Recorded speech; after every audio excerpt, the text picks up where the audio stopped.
To replace the starter handle on your snowblower, extend the starter rope and use a clamp to secure the rope. You can use a small screwdriver to help release the rope knot from the handle. Then untie the knot to remove the old handle.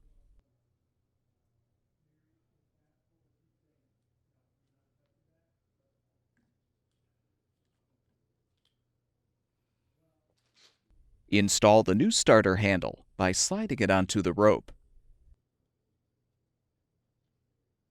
Then tie a knot and set the knot in the handle.